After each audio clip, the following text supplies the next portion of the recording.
Procrastination. It's the word on everyone's, well, not lips, but on their minds. Why is procrastination such a problem and how do we avoid it? Well, the first thing we need to understand is what it is. And essentially, your brain is searching for pleasure, for stimulation in everything that it does.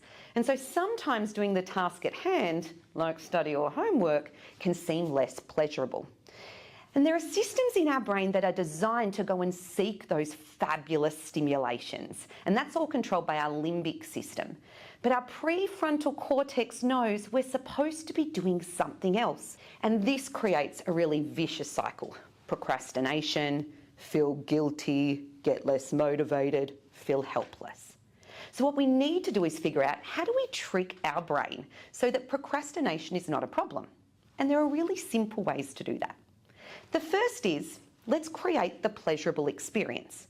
So when you're doing homework or doing study, what is the reward at hand? Now, I'm not talking about doing an hour's worth of work and then rewarding yourself with free time. I'm talking about every 5 minutes, every 10 minutes.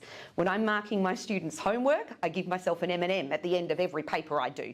Tiny little tricks to keep you motivated and going and release dopamine in your brain.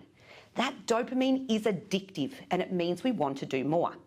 The second thing you can really do is make sure you've got a list of things you need to get through. So not just the reward of the M&M or the Minty or whatever it is at the end of that 5 minutes, but also ticking off when things are done.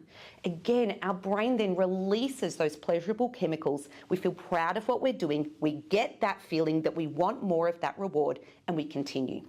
A little added bonus is to put less on your list than what you think you'll get through. That gives you a second motivation spark. And then our third one is all around habit forming. Many novelists use a system called write or nothing, which means if I'm not writing on my task or if I'm not doing my homework, I will do nothing at all. Therefore, the nothingness becomes less pleasurable.